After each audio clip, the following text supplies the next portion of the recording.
এমত অবস্থায় পবিত্র কোরআন সুন্নাহ ও ইসলামী শরিয়ার আলোকে এবং ইসলামিক ফাউন্ডেশনের নির্দেশিত পন্থায় খতমে তারাবি করার নির্দেশ জারি করা জরুরি। রমজানের পরিপূর্ণ ফজিলত ও প্রতিদান পেতে হলে এর বিকল্প নেই। তাই নিম্নোক্ত বিষয়গুলোর প্রতি গুরুত্ব দেওয়া এবং বাস্তবায়ন করা জরুরি মনে করে আমরা আপনাদের মাধ্যমে সরকার এবং মসজিদ সংশ্লিষ্টদেরকে জানাতে এই সংবাদ সম্মেলনের আয়োজন করেছি।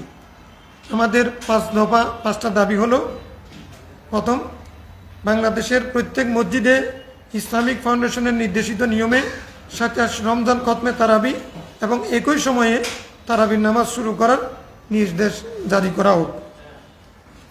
অর্থাৎ প্রথম 6 দিন 1.5 পারা এবং পরবর্তী 21 দিন 1 পারা করে তারাবি নামাজ নামাজে এক খতম কোরআন শরীফ তেলাওয়াত করা এবং প্রতিদিনের তারাবির জন্য একই সময় নির্ধারণ করা।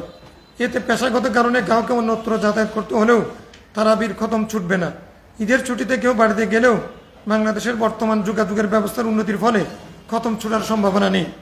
একই সময়ে তারাবি শুরু করলে যে কোনো মুসল্লি যে কোনো মসজিদে তারাবি আদায় করার সুযোগ পাবেন, ফলে তারাবি ও তেলাওয়াত কোনোটাই ছুটবে না ইনশাআল্লাহ। দ্বিতীয়, প্রত্যেক মসজিদে 3 অথবা 4 জন করে হাফেজ নিয়োগ দেওয়া। আর কোথাও যদি আরও বড় মসজিদ সুযোগ থাকে আরও বেশি হাফেজ নিয়োগ দেওয়ার পক্ষে আমরা, কারণ হিফজের প্রতি মানুষের আকর্ষণ বেড়েছে। যত সংখ্যক হাফেজ আছে এবং বের হচ্ছে রীতিমতো তত সংখ্যক মসজিদ নেই।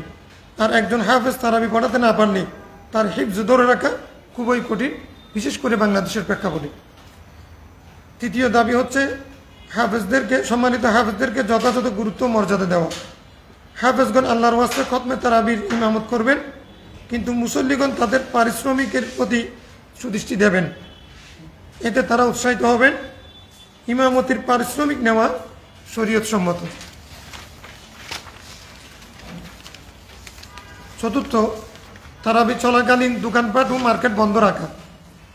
অতি প্রয়োজনীয় দোকানপাট, ফার্মেসি ও হোটেল ছাড়া তারাবি চলাকালীন অন্যান্য দোকানপাট ও মার্কেট বন্ধ রাখলে যেমন মনোযোগ দিয়ে তারাবি আদায় করা যাবে, তেমনি ব্যবসায়ীদের বেচা বিক্রির ক্ষেত্রে কেউ কাউকে ছাড়িয়ে যাওয়ার বা কেউ ঠকে যাওয়ার সম্ভাবনা থাকবে না।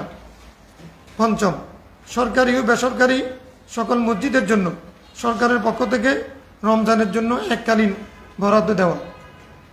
পবিত্র রমজানে মসজিদে মুসল্লির সমাগম বেশি হয়, বিভিন্ন খাতে খরচ বেড়ে যায়।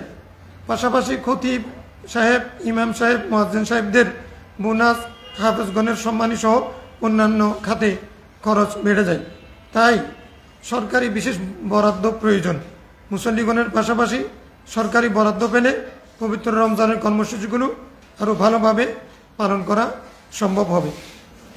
শুভেচ্ছান্তে ডক্টর হাফেজ মুফতি মোহাম্মদ নূর হুসাইন, সহযোগী অধ্যাপক আরবি বিভাগ, চট্টগ্রাম বিশ্ববিদ্যালয়, সাবেক মুহাদ্দিস গহিরা কামিল মাদ্রাসা এবং সাবেক মুফতি চট্টগ্রাম নাসারে কামিল মাদ্রাসা। সহযোগিতা করছেন আমাদেরকে আলোর দিশা ফাউন্ডেশন।